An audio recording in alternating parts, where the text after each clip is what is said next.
కృష్ణుడు కనికరించి ఇప్పుడు తగ్గిస్తే బతికినట్టు, లేకపోతే ఇంకా కనుక పెరిగితే ఇక్కడ గేట్లను కంట్రోల్ చేసే పరిస్థితి అయితే కనపడట్లేదు. అది ఈఎన్సీ గారు కూడా ఒప్పుకున్నారు. ఎందుకంటే గేట్స్ ఆపరేట్ చేయలేము చాలా వరకు. కాబట్టి ఫ్లోను ఆపాలి, ఎదురుగా ఏదైనా చేయాలంటే చేసే పరిస్థితి లేదు. అట్లాగే సెడెంటరీ గేట్ చైన్స్ అన్నీ కూడా తెగిపోయినాయి ఆ గేట్లు ఆపరేట్ చేయాలంటే. కాబట్టి బ్యారేజ్ గేట్స్ ఇనాపరేటివ్ ప్రస్తుతానికి. ఇప్పుడు నేను అడిగాను వాళ్ళతో, క్రెయిన్తో ఇప్పుడు అడ్డొచ్చిన పడవలు ఏమన్నా పక్కన వీలు కాదంటున్నారు. అది వీలు కాదు. ఇప్పుడు అవి అంటే చేసేటప్పుడు మళ్ళీ డేంజర్ అవ్వచ్చు మనుషులకు అనేది ఆయన సందేహం. ఇంకా పైన మాట్లాడి మరి ముఖ్యమంత్రి గారితో కూడా మాట్లాడి మరి ఏమైనా చేయగలమేమో చూడాలి. ఎందుకంటే ఇక టవర్ క్రెయిన్స్ అంత వెయిట్ చేయలేవు. టవర్ క్రెయిన్స్ రావడం కష్టం ఇక్కడ. ఎందుకంటే షవర్లో ఒడ్డున పెట్టి అక్కడి నుంచి చైన్ చేసి లాగాలి. చాలా వెయిట్ ఎక్కువ ఉంటాయి అనుకుంటాయి. కొంచెం సైంటిఫిక్గా స్టడీ చేయాల్సిన అవసరం. అవుట్లో కూడా 10 లక్షలు పైన నీళ్ళు వెళ్తున్నాయి. అవుట్లో కూడా 3 గేట్లు పూర్తిగా డ్యామేజ్ అయినాయి. మిగిలిన గేట్లు కూడా బాగా వీక్ అయినట్లుగా అనిపిస్తూ ఉంది. సెడెంటరీ అంటే కింద ఎక్కువ హై డెన్సిటీతో ఉన్న మెటీరియల్ క్లీన్ చేయడానికి అని చెప్పి అటు 6 ఇటు 8 ఒక సైడు 6 ఒక సైడు పెడతారు గేట్లు. అవి ఆ చైన్లన్నీ తెగిపోయినాయి. అంటే దాని యొక్క ఉన్న గేట్లు కింద ఉండిపోతాయి. అవి కూడా ఆపరేట్ చేయలేము.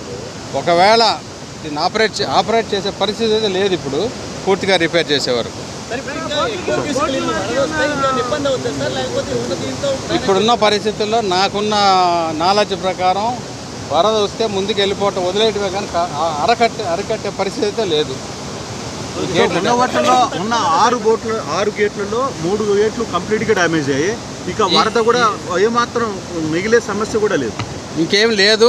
ఈ 3 గేట్లు డ్యామేజ్ అయినాయి కాబట్టి ఒట్టి 3 గేట్లు ఆపరేట్ చేయడం వల్ల వచ్చే ఉపయోగం లేదు.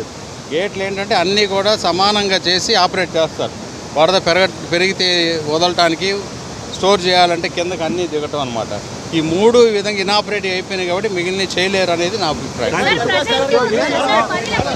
కృష్ణుడు కనికరించి ఇప్పుడు తగ్గిస్తే బతికినట్టు, లేకపోతే ఇంకా కనుక పెరిగితే ఇక్కడ గేట్లను కంట్రోల్ చేసే పరిస్థితి అయితే కనపడట్లేదు. అది ఈఎన్సీ గారు కూడా ఒప్పుకున్నారు. ఎందుకంటే గేట్స్ ఆపరేట్ చేయలేము చాలా వరకు. కాబట్టి ఫ్లోను ఆపాలి, ఎదురుగా ఏదైనా చేయాలంటే చేసే పరిస్థితి లేదు. అట్లాగే సెడెంటరీ గేట్ చైన్స్ అన్నీ కూడా తెగిపోయినాయి ఆ గేట్లు ఆపరేట్ చేయాలంటే. కాబట్టి బ్యారేజ్ గేట్స్ ఇనాపరేటివ్ ప్రస్తుతానికి. ఇప్పుడు నేను అడిగాను వాళ్ళతో, క్రెయిన్తో ఇప్పుడు అడ్డొచ్చిన పడవలు ఏమన్నా పక్కన వీలు కాదంటున్నారు. అది వీలు కాదు. ఇప్పుడు అవి అంటే చేసేటప్పుడు మళ్ళీ డేంజర్ అవ్వచ్చు మనుషులకు అనేది ఆయన సందేహం. ఇంకా పైన మాట్లాడి మరి ముఖ్యమంత్రి గారితో కూడా మాట్లాడి మరి ఏమైనా చేయగలమేమో చూడాలి. ఎందుకంటే ఇక టవర్ క్రెయిన్స్ అంత వెయిట్ చేయలేవు. టవర్ క్రెయిన్స్ రావడం కష్టం ఇక్కడ. ఎందుకంటే షవర్లో ఒడ్డున పెట్టి అక్కడి నుంచి చైన్ చేసి లాగాలి. చాలా వెయిట్ ఎక్కువ ఉంటాయి అనుకుంటాయి. కొంచెం సైంటిఫిక్గా స్టడీ చేయాల్సిన అవసరం. అవుట్లో కూడా 10 లక్షలు పైన నీళ్ళు వెళ్తున్నాయి. అవుట్లో కూడా 3 గేట్లు పూర్తిగా డ్యామేజ్ అయినాయి. మిగిలిన గేట్లు కూడా బాగా వీక్ అయినట్లుగా అనిపిస్తూ ఉంది.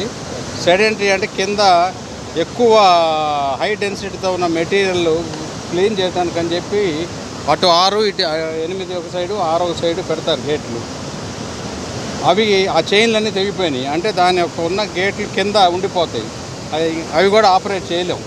ఒకవేళ దీన్ని ఆపరేట్ చేసే పరిస్థితి అయితే లేదు ఇప్పుడు, పూర్తిగా రిపేర్ చేసే వరకు. ఇప్పుడున్న పరిస్థితుల్లో నాకున్న నాలెడ్జ్ ప్రకారం వరద వస్తే ముందుకు వెళ్ళిపోవటం వదిలేయటమే కానీ అరికట్టే పరిస్థితి అయితే లేదు. ఉన్న 6 గేట్లలో 3 గేట్లు కంప్లీట్గా డ్యామేజ్ అయ్యాయి. ఇక వరద కూడా ఏమాత్రం మిగిలే సమస్య కూడా లేదు. ఇంకేం లేదు. ఈ 3 గేట్లు డ్యామేజ్ అయినాయి కాబట్టి ఒట్టి 3 గేట్లు ఆపరేట్ చేయడం వల్ల వచ్చే ఉపయోగం లేదు. గేట్లు ఏంటంటే అన్నీ కూడా సమానంగా చేసి ఆపరేట్ చేస్తారు.